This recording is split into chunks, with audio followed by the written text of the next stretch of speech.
Buenas tardes, vamos a iniciar la clase de microparasitología. Hoy vamos a ver un nuevo tema. Pásame el lapicero que está allá, don José, allá está, mire, por allá. Vamos a dejar un poco atrás, ¿verdad? Las bacterias, los virus, los hongos. Vamos a iniciar con las generalidades de los parásitos, que es otro microorganismo que se debe de abordar en la microparasitología. Les voy a compartir, ¿verdad? La primera clase yo les había enviado una videolectura. La miran, ¿verdad? Observan la pantalla, muchachos. La generalidad. Sí. Ok. Entonces, primero vamos a hablar un poco sobre nuestro objetivo, ¿verdad? Que es lo más importante. Vamos a recopilar una breve reseña histórica, vamos a definir algunos conceptos. También vamos a describir los mecanismos de acción de los factores que predisponen la aparición de las enfermedades parasitarias y vamos a explicar brevemente la forma de prevenir. Sin embargo, ¿verdad? Recordándoles que este nuevo tema es dar continuidad a la microbiología, que ella se encarga de estudiar los diferentes tipos de microorganismos, tanto bacterias, hongos, virus y parásitos. En este caso, los parásitos se conocen desde la antigüedad. Existen tres momentos. En esto tenemos la Edad Media, la contemporánea y la Edad Moderna. En la Biblia salen algunos pasajes sobre mitos y sobre realidades que ocurrieron en ese tiempo. Cuando las 7 plagas de Egipto, ¿verdad? Se dice que los gusanos se comían las carnes y ahí empezamos a conocer los diferentes tipos de parásitos que podían existir. Ya en Grecia se conocía algunas especies de gusanos intestinales cuando moría la gente, se podían observar cuando les hacían autopsia, existían algunos científicos que podían agarraban los difuntos o las personas fallecidas y le podían abrir su interior del intestino y observaban diferentes tipos de parásitos. Ya en la Edad Media, ¿verdad? Después de Cristo, perdón, aparecen la presencia de las Ascaris lumbricoides, que son uno de los parásitos más importantes en la parasitología, los enterobios verbiculares, las teniasolium, que nosotros le conocemos como solitaria, y también algunos parásitos tisulares como los ancilostomas duodenales. También se dice que en 1379 después de Cristo se descubre las fasciolas hepáticas en hígados de carnero, ¿verdad? Que estos son parásitos tisulares. Anthony Van fue uno de los pioneros en los descubrimientos de diferentes tipos de microorganismos, especialmente en los parásitos. Él descubrió las giardialambias intestinales. Francisco Redis también se considera el padre de la parasitología y publicó diversos tratados acerca de la presencia de algunos parásitos, como en el caso de Sestoni, que describió los sarcópteros y los diferentes tipos de parásitos que podían encontrar en esa época. También tenemos, ¿verdad?, que en la edad contemporánea se descubre un sinfín de protozoarios. Nosotros vamos a ver en las clasificaciones, si alguien ya miró un poco de la presentación sobre la clasificación de parásitos, ahí vamos a encontrar cómo se clasifican los parásitos. Los vamos a clasificar en 3 grandes grupos. Los parásitos protozoarios, que son unicelulares, los parásitos helminthiasis o los helmintos, que son pluricelulares, y los artrópodos, que van a ser los insectos que van a transportar algunos parásitos. Se consideran también como parásitos ectópicos, como las pulgas, las garrapatas y algunos insectos que pueden provocar diferentes tipos de enfermedades o transmitir dentro de su organismo los parásitos que podemos tener y que nos pueden necesitan de diferentes tipos de huésped para su desarrollo. Ya en nuestra era, conocemos, ¿verdad? En 1996 se empieza a conocer con más detalle algunos parásitos que podemos encontrar en la sangre.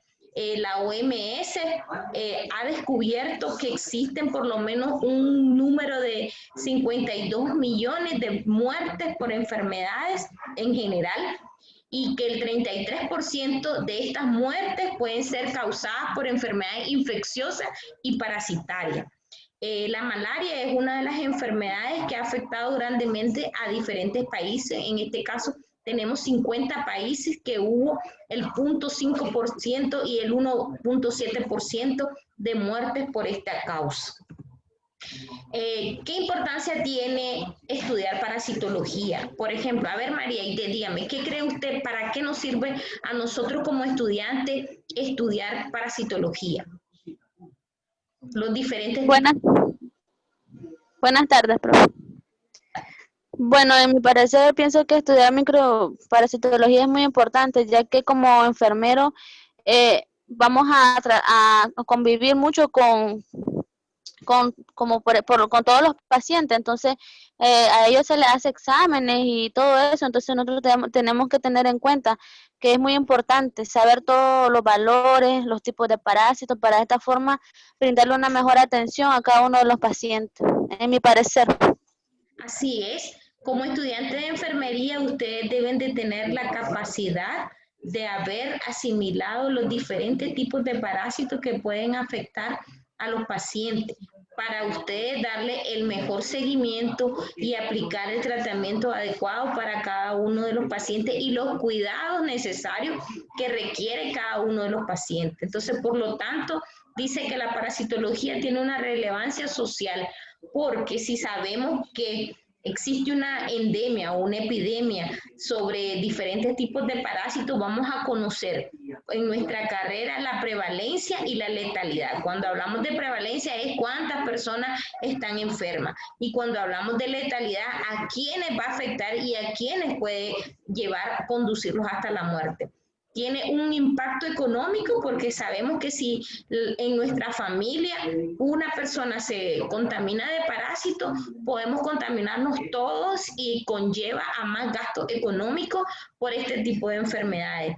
Dice que también tiene un aspecto ético, porque nosotros debemos de, la gente, hay prejuicios, ¿verdad? Si alguien tiene parásito, uy, tenés parásito, no se debe de, no saben manipular bien las cosas, y si tienen aspectos, por ejemplo, si tienen una malaria, se pueden poner amarillo. Si tienen un problema en la piel por parásitos tisulares, les puede dar una forma estética de la persona muy diferente. Entonces, tiene que tener diferentes aspectos de las personas, y nosotros tenemos que tener algo ético para tratar a cada uno de los pacientes. No se deben de tratar de la misma manera, ni tampoco ponerles prejuicio ante estos tipos de enfermedades. Se dice también que la parasitología es una ciencia muy compleja, ya que los parásitos tienen una biología muy compleja, ya que ellos tienen una reproducción, tienen una patogenia. La patogenia es lo que va a causar según el tipo de parásito. Si un parásito es cilíndrico, tiene un gancho, tiene unos tentáculos, tiene un aspecto que tenga el parásito y se pone sobre la mucosa del intestino, se pone en la piel, etcétera, en cualquier sitio de la persona, le puede causar una patogenia. Además de que él se tiene que adaptar a las diferentes fases, según su fase evolutiva, él se va a adaptar al medio. Se dice que cuando nosotros ingerimos un parásito, pueden llegar en forma quística al estómago, y que los ácidos gástricos van a caer sobre este tipo de célula que sería el quiste, y le va a ir desmembrando su primer pared celular. Esta pared, al eliminarlo, ellos se pueden ir transformando, porque ellos se van adaptando al medio donde se encuentren.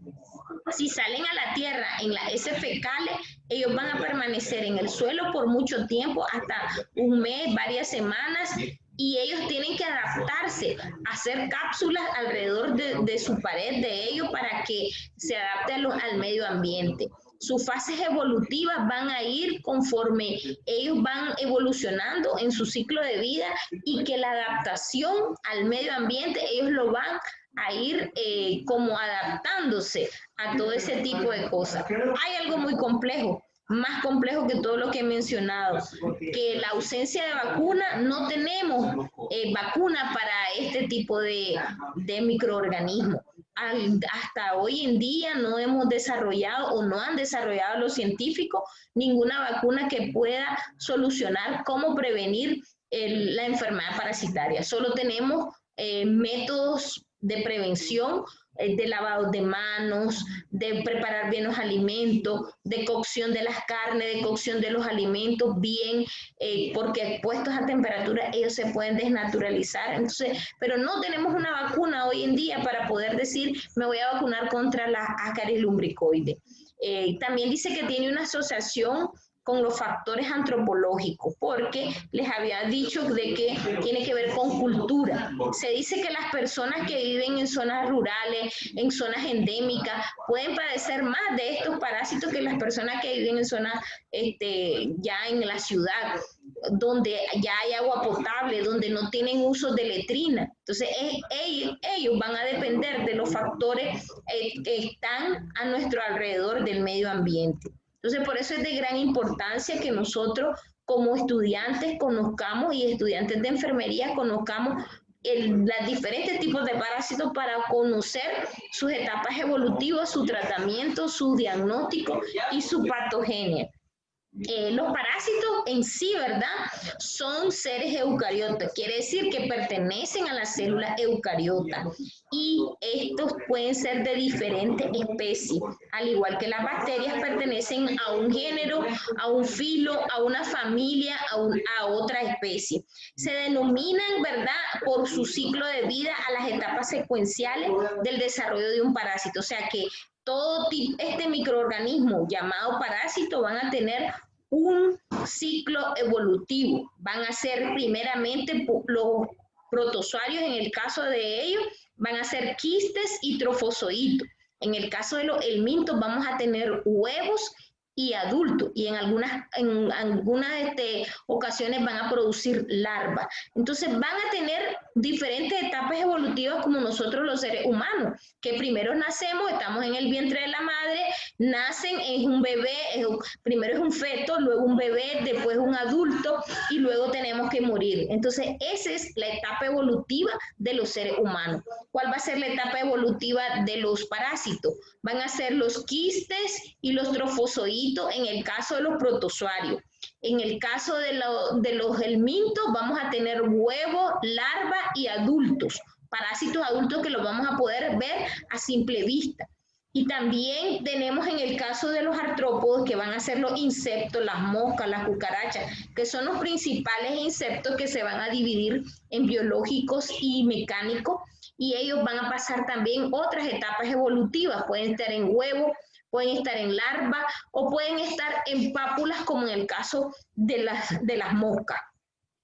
En sí, ¿qué cosa va a ser un parásito? Va a ser cualquier organismo que vive sobre o dentro de otro organismo vivo. En el caso de nosotros vamos a ser el organismo vivo que el parásito va a vivir dentro de nosotros o sobre nosotros, porque hay parásitos que están localizados en la parte externa y hay parásitos que van a introducirse propiamente en nuestro interior de nuestro cuerpo, en el intestino, en nuestro intestino, del que se puede obtener parte o todos los nutrientes y que va a causarle daño al organismo donde se aloja.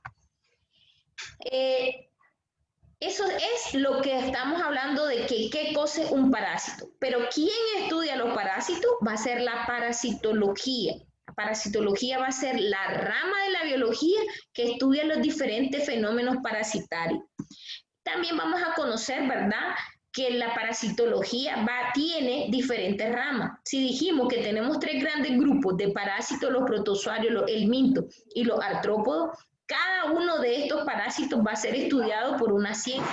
La prosotología, la helmintología, la entomología sanitaria, que va a estudiar los diferentes tipos de artrópodos de interés sanitario.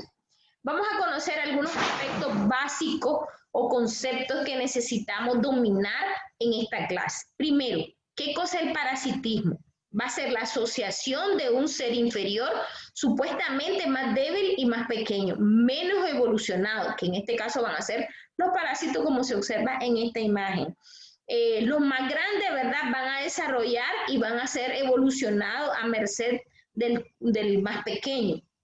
Y a esto le vamos a llamar parásito, al que se introduce dentro de nuestro cuerpo y vive a expensa del hospedero. ¿Quiénes vamos a ser el hospedero? Nosotros vamos a ser los hospederos y los microorganismos van a ser los parásitos. Habíamos mencionado en el tema de microbiología, ¿verdad?, qué cosa era el comensalismo, que era la asociación idéntica, ¿verdad?, del parasitismo, salvo que el hospedero no sufre ningún daño. Esa va a ser la diferencia. También teníamos el otro concepto del mutualismo, más o menos estas palabras ya las veníamos conociendo, ¿verdad?, que en este caso, ¿verdad?, los seres se asocian, no solo no perjudican entre sí, por lo contrario, ambos se benefician. Por eso dice la palabra mutualismo.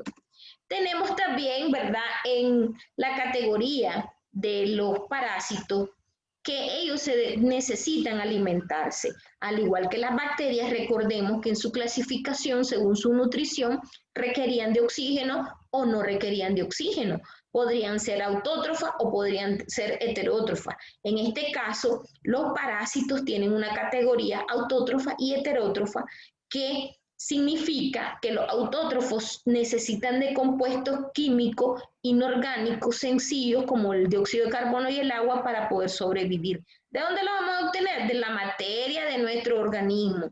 Y los heterótrofos son compuestos orgánicos, ¿verdad?, que requieren de dos clasificaciones. Estos heterótrofos se pueden clasificar en depredatorismo y simbiosismo.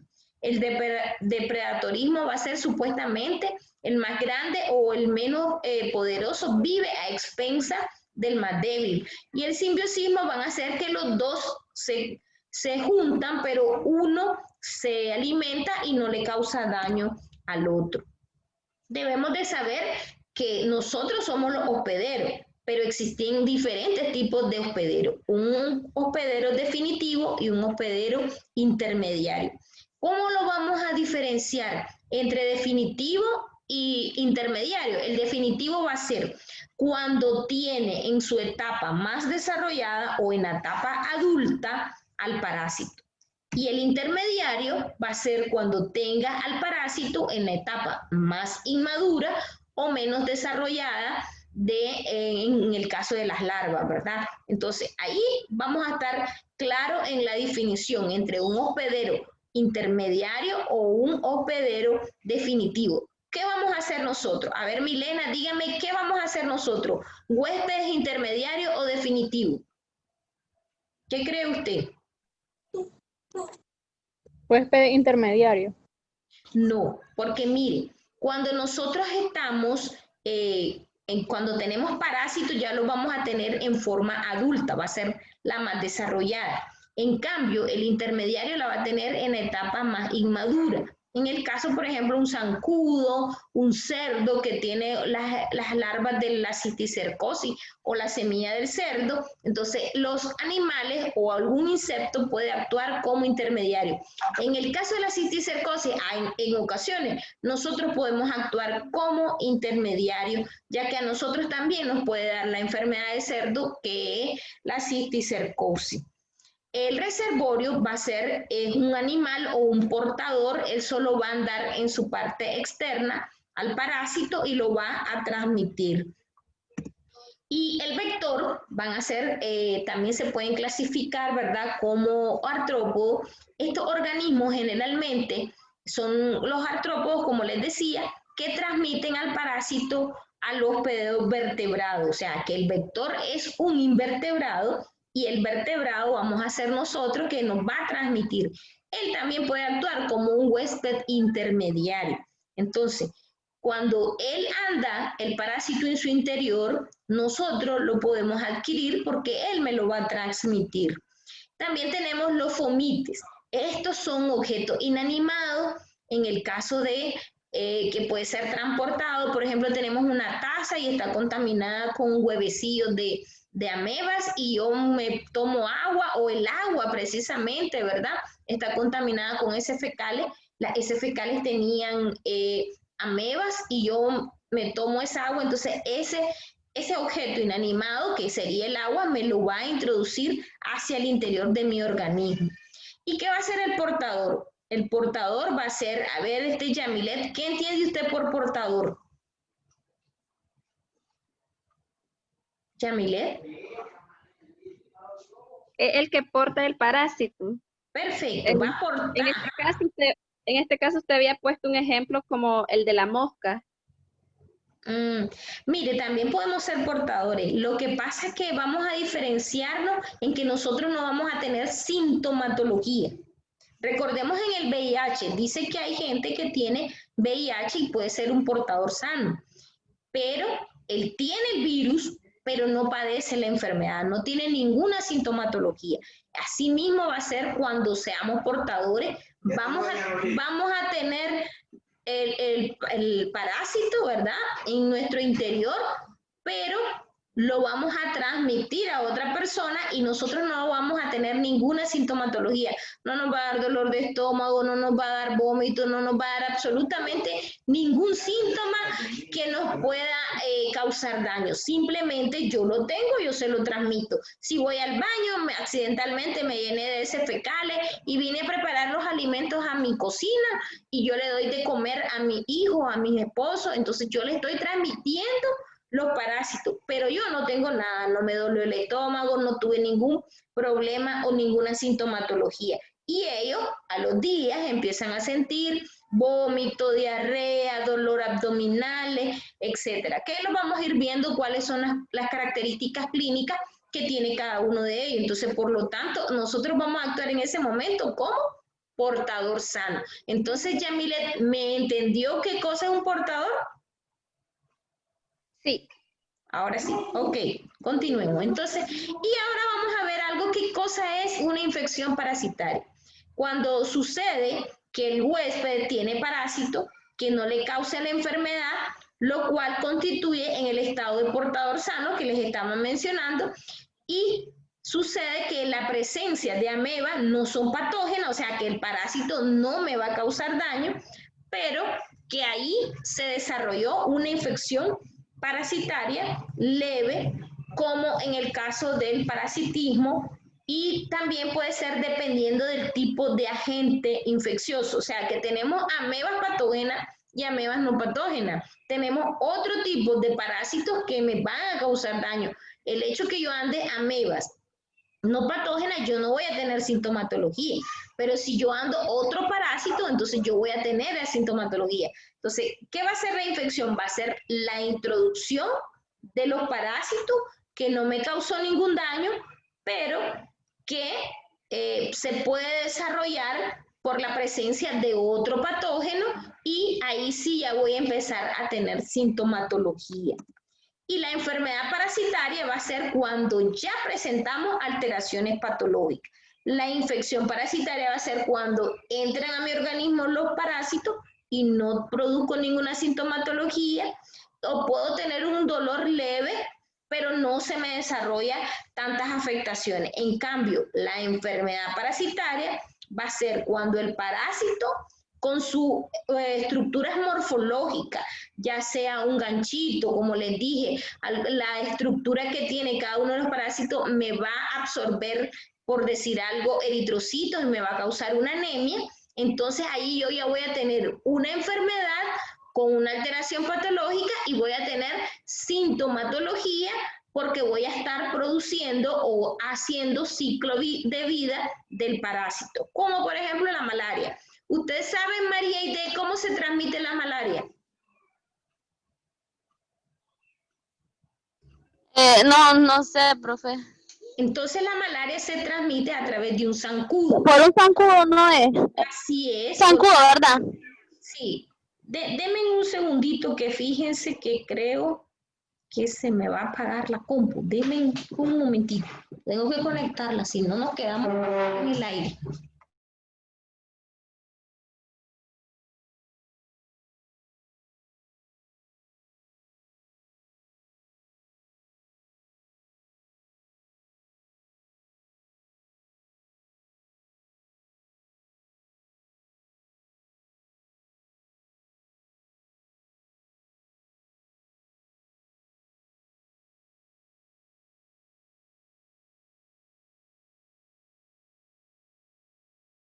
Listo. Entonces, la malaria se transmite a través de un zancudo, ¿verdad? Un zancudo hembra, es anófeles, ¿verdad? Entonces, él anda en su interior la etapa inmadura del parásito. Entonces, está actuando como un huésped intermediario. Cuando a mí me pica, porque él absorbe sangre de mi organismo, entonces en esa absorción él comparte sus parásitos que tiene dentro de su organismo, me lo transmite y yo voy a adquirir este parásito y va a ir al interior de mi organismo. Entonces yo voy a empezar a desarrollar una cadena de patología. Primero me va a engrandecer mi hígado porque el parásito pasa directo al hígado, me va a dar una hepatomegalia. Luego va a salir a la circulación este parásito y va a destruir mi eritrocito. Destruye mis eritrocitos que contienen hemoglobina en su interior y liberan la bilirrubina. Y la bilirrubina se va a depositar en mi piel o en mi mucosa, en el ojo. Y empezamos a ver colores amarillentos. Entonces ahí yo estoy con una enfermedad parasitaria porque estoy sintiendo sintomatología y tengo fiebre, tengo dolores abdominales, aunque sea que me afecte mi sangre, pero me va a causar esta sintomatología, más una alteración patológica como una hepatomegalia.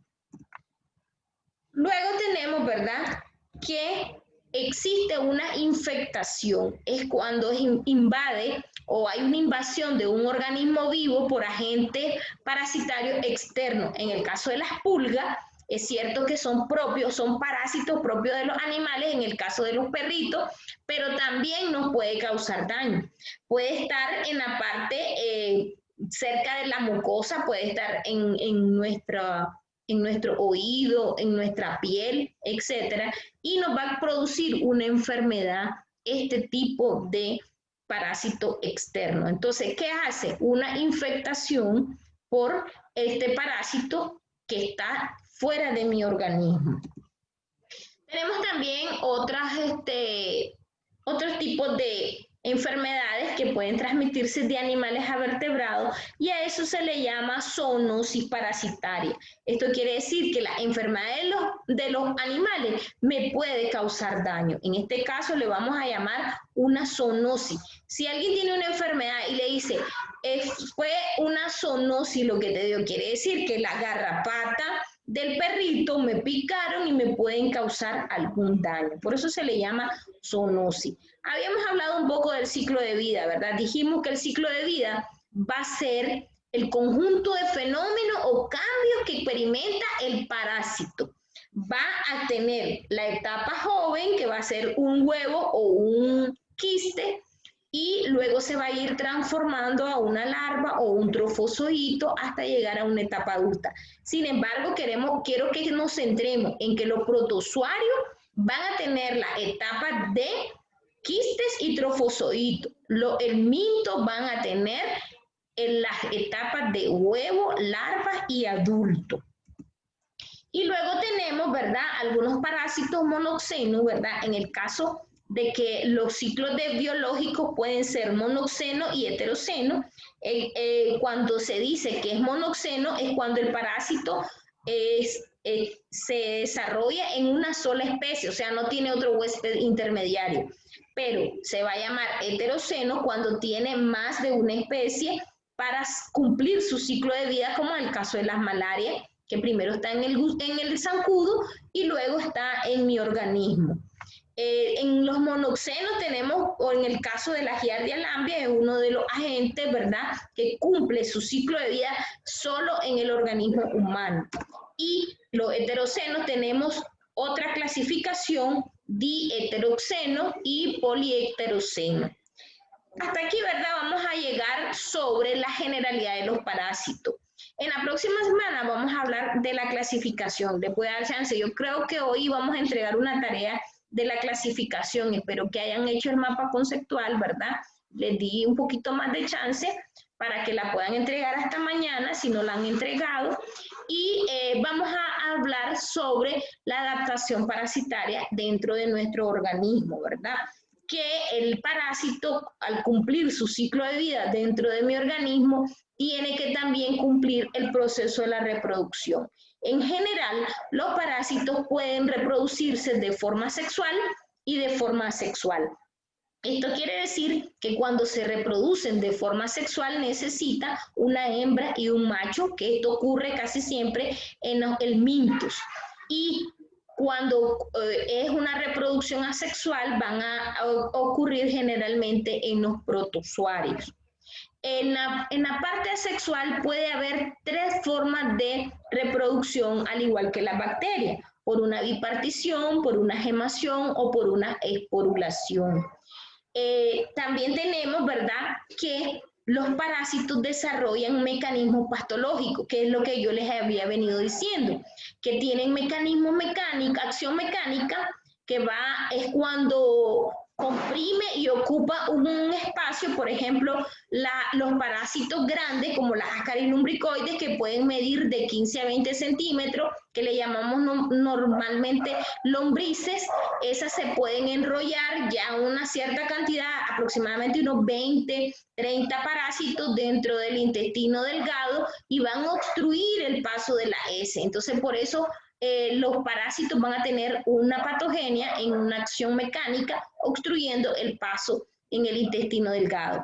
Puede tener una acción traumática porque va a causar irritación, va a causar traumatismo, va a causar absorción de los eritrocitos, pueden provocar anemia. Entonces va a ser una acción traumática en la mucosa del intestino.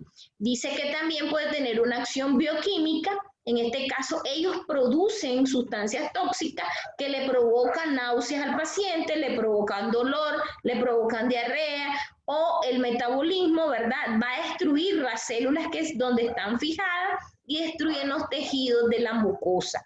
Va a tener una acción inmunitaria porque nuestro organismo va a reaccionar ante los parásitos y va a provocar una hipersensibilidad. Vamos a activar la defensa de nuestro organismo con todos los soldaditos, ¿verdad? Los leucocitos, los eosinófilos específicamente y los basófilos, y va a ser una acción, una hipersensibilidad tardía porque primero va a entrar por nuestro estómago y va a empezar a desarrollarse el parásito, y hasta en ese momento nuestro organismo se va a dar cuenta que estamos invadidos de parásitos y va a tratar de reaccionar en ese momento. Y también va a tener, dice, una acción expodiativa, ¿verdad? Que esto va a ser cuando hay consumo de elementos propios del huésped, en este caso una anemia le puede provocar, ¿verdad?, por la absorción de algunos eritrocitos, porque algunas especies parasitarias tienen este tipo de acción. Y luego, ¿verdad?, como teníamos en los objetivos, debemos de mencionar los factores que favorecen la aparición de algunas enfermedades parasitarias, como los factores físicos, el cambio de clima, que un día llueve, otro día hace calor, y eso le favorece a la reproducción de los parásitos. Si alguien hizo sus necesidades en la calle o en la tierra, en un césped, y tenía ameba, esa ameba se va a quedar ahí por varias semanas hasta que encuentre un ambiente adecuado. Entonces se protege por una cápsula. Cuando llueve, esa se rompe, ellos salen, se transforman, y si accidentalmente se me cayó un pedazo de alimento sobre esa heces fecal y no sabía, yo la recojo, me la llevo a la boca, y ahí favorece el desarrollo parasitario. También favorece el desarrollo de algunos vectores que van a transportar este tipo de parásitos.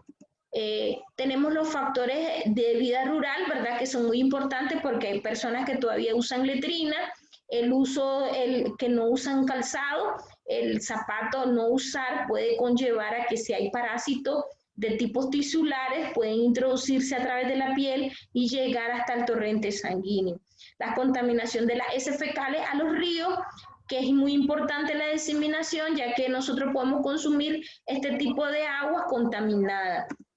Y las costumbres alimenticias, si no lavamos bien nuestros alimentos, nos podemos contaminar con las heces fecales o con parásitos, ¿verdad?, que tienen estos alimentos, y porque no los preparamos de la forma adecuada. La falta de higiene personal, si voy al baño debo de lavarme las manos antes y después, y lavar todos los instrumentos de la cocina y utensilios para que no sean contaminantes. Y la migración humana, que es muy importante porque hasta hoy en día hemos visto este tipo de contaminación a través de la migración, tanto en virus como parásitos, ¿verdad? Es de gran importancia en el manejo de la hortaliza, en el transporte de este tipo de hortalizas, el consumo de alimentos que nosotros comemos en los restaurantes, no sabemos cómo estuvieron preparados, el compartir de los billetes, la plata, ¿verdad?